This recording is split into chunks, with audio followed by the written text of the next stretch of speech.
So, are you facing the IELTS listening test and feeling a bit like, whoa, what have I gotten myself into? I can relate to that feeling for sure. It can definitely feel overwhelming. Totally. So today we're taking a deep dive into a podcast episode all about how to master this beast. It's called Mastering IELTS Listening, and it's hosted by these two pros, James and Clara. They've got some awesome advice. Yeah, their insights are seriously valuable. We'll break it all down for you so you can walk into that test feeling confident and ready to rock. All right, let's jump right in. The first thing James and Clara emphasized was knowing the structure of the test, like really understanding what you're up against. Right, because it's not just one big blob of listening. It's actually divided into 4 sections, each with its own unique flavor. Okay, so walk us through those sections. What can listeners expect? So first up, you've got your casual conversations. Think like booking a hotel room or asking for directions. Okay, that sounds manageable. Then you level up to monologues on social topics. Stuff like maybe a museum tour guide or a radio announcement. Okay, getting a bit more challenging. Then things get even more academic.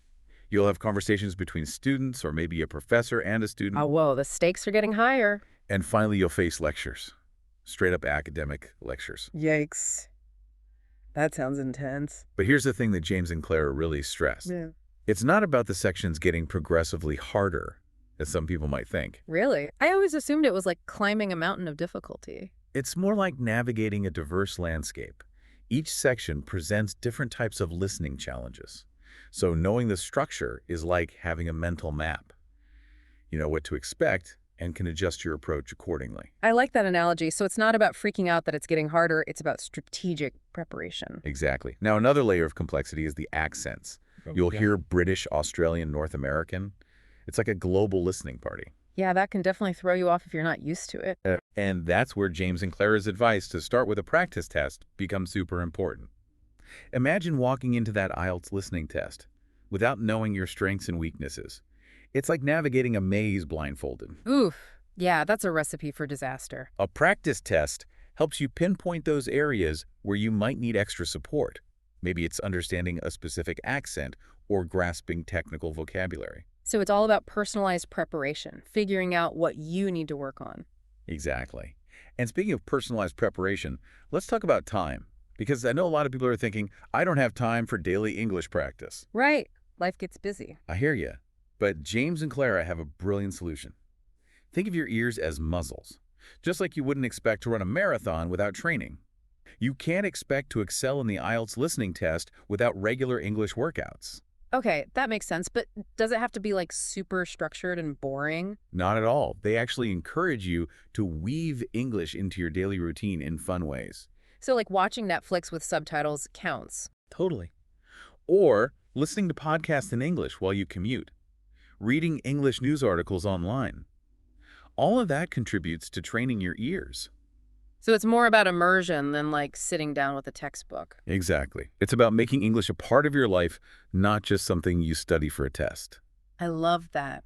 It takes the pressure off and makes it more about enjoying the process of learning. And that enjoyment factor is key because it helps with consistency. The more you expose yourself to different rhythms, tones, vocabulary, the more natural and effortless your listening becomes. It's like you're absorbing the language without even realizing it. Exactly. All right, so let's talk test-taking hacks, the stuff that can give you an edge on the big day. James and Clara had a surprising tip about reading the questions. Before the recording even starts. Yeah.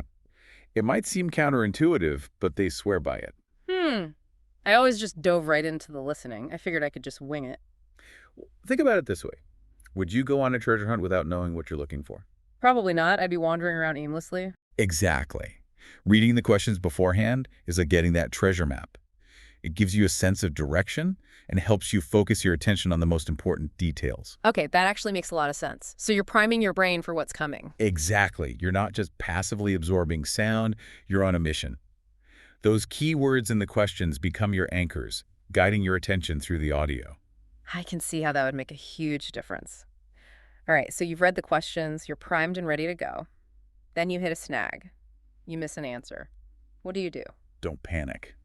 That's James and Clara's golden rule. Easier said than done, though, right? I'd probably freeze up and dwell on it. I hear you. It's a natural reaction. But dwelling on a missed answer will only throw you off your game. So what should you do instead? Move on. Guess later if you have time. But don't let one missed answer derail your entire listening experience. So it's all about compartmentalizing and staying in the present moment? Precisely. The IELTS listening test is designed to challenge you. There will be moments when you feel lost or uncertain. The key is to not let those moments control you. Okay, deep breaths, everyone. Deep breaths. Now let's talk about another common mistake, relying solely on your memory. You think, oh, I'll totally remember that detail, and then poof, it's gone. Our brains are amazing, but they're not perfect recording devices, especially under pressure. So what's the solution? Note-taking. James and Clara are huge advocates for this. But isn't it hard to write and listen at the same time? It takes practice for sure, but it's a skill worth developing. Because note-taking isn't just about remembering, it's about actively processing information, which helps it stick. So it's not just about scribbling down words, it's about engaging with the material, making connections, and creating a visual representation of what you're hearing. You got it. And those notes become your lifeline when you're transferring your answers to the answer sheet. They help you stay organized and avoid those careless mistakes that can cost you valuable points.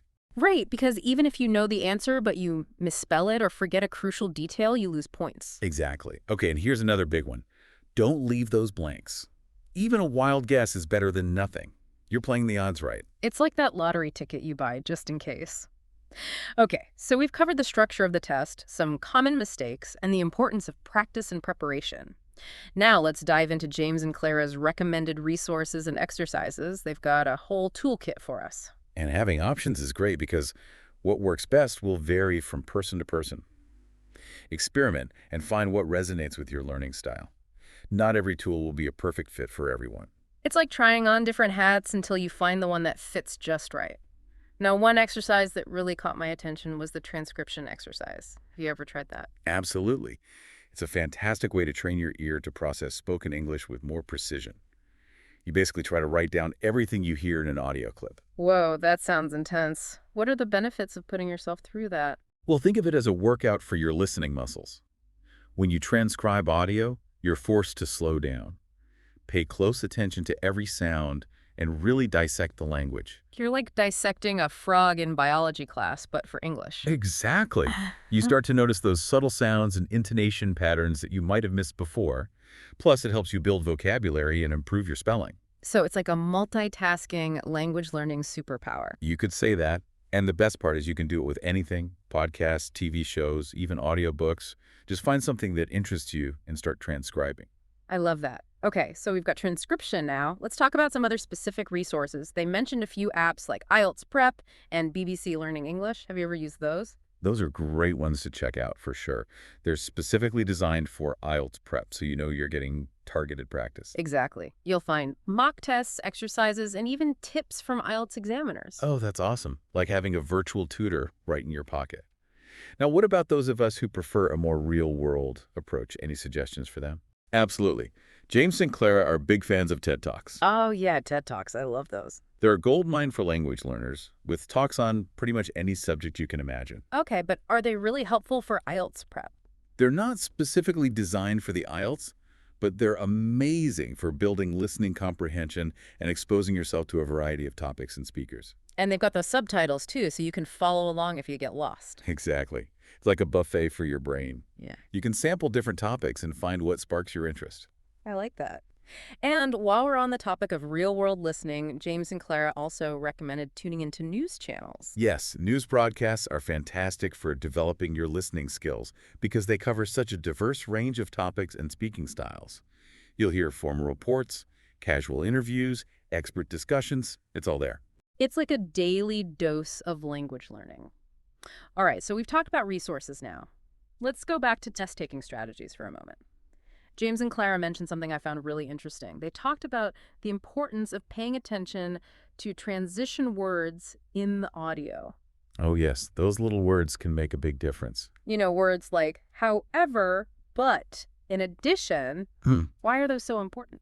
Those transition words are like signposts. They guide you through the speaker's train of thought and help you anticipate what's coming next. Give us an example. Okay, so let's say you hear, on the other hand, The speaker is about to present a contrasting viewpoint. Ah, I see. So you can kind of predict where the conversation is going. Exactly. It's like those flashing arrows on a highway telling you which lane to be in. Okay, that's a great analogy. Now, speaking of subtle cues, they also mention the importance of listening to the speaker's tone. Yes, tone of voice can convey a lot of meaning, especially in English. A slight change in inflection can completely change the interpretation of a sentence. So it's not just about what they're saying, but how they're saying it. Precisely. It's like becoming a voice detective. Yeah. You're not just listening to the words, you're deciphering the hidden messages in the speaker's delivery. I love that.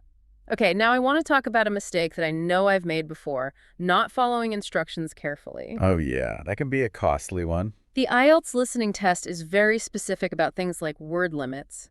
If a question says no more than 2 words and you write 3, well, you're out of luck. Even if your answer is technically correct. Ouch, that's gotta hurt. It's like baking a cake and forgetting the baking powder. It might look like a cake, but it's not gonna rise. Exactly. So take your time, read those instructions carefully, and make sure you're following them to a T. No skimping on the details. Now, what about those moments when you encounter unfamiliar words or accents?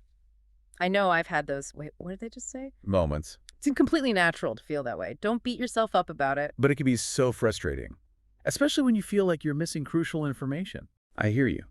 But here's the thing. You don't need to understand every single word to answer the questions correctly. Wait, really? That takes a lot of pressure off. It's all about focusing on the context. Even if you don't know the meaning of a specific word, you can often infer its meaning from the surrounding sentences or the speaker's overall tone. So it's like solving a puzzle. You use the pieces you have to figure out the missing ones. Precisely. And the more you practice listening to different accents and encountering new vocabulary, Yeah. the easier it becomes to fill in those gaps. It's like your brain becomes more flexible and adaptable over time. Exactly. Speaking of training, let's revisit that shadowing exercise that James and Clara recommended. Oh, yeah, shadowing. That sounds intense. It is. It's a technique where you listen to an audio recording and try to repeat what you hear as closely as possible, almost simultaneously with the speaker. So you're like trying to become the speaker's echo. Exactly. And while it might sound simple, it's actually quite challenging. It forces you to pay attention to every nuance of the speaker's pronunciation, intonation, and rhythm. It's like a workout for your tongue and your brain. It is, and the benefits are numerous. Shadowing helps you improve your pronunciation fluency and listening comprehension all at the same time. Wow, that's a lot of bang for your buck. Now, for those who prefer a more structured approach to learning, James and Clara also mentioned the option of joining an IELTS prep course or working with a tutor. I think this can be a great option for people who need that extra guidance and accountability. Like having a personal trainer for your listening skills. Exactly. A good tutor can help you identify your weaknesses, create a customized study plan, and provide you with the support and motivation you need to succeed. So whether you're a DIY learner or you prefer a more guided approach, there are plenty of resources and strategies available to help you conquer the IELTS listening test. Absolutely. And remember, the key is to find what works best for you and to practice consistently. The more you expose yourself to English, the more confident and comfortable you'll become. It's like anything else in life, practice makes progress. Now, before we wrap up this part of our deep dive, let's take a moment to reflect on what we've learned so far. We've covered a lot of ground, from understanding the test structure and common mistakes to exploring valuable resources and exercises. But the most important takeaway, in my opinion, is this. Active listening is key. It's not enough to just hear the words. You need to engage with the audio. Pay attention to those subtle cues and make connections between what you're hearing and what you already know. It's like becoming a detective of language, piecing together clues to unlock the meaning of the message. Okay, listeners, we've given you a lot to digest. Let's take a short break to process it all, and we'll be right back for the final part of our deep dive. All right, listeners, welcome back for the final part of our deep dive into mastering the IELTS listening test.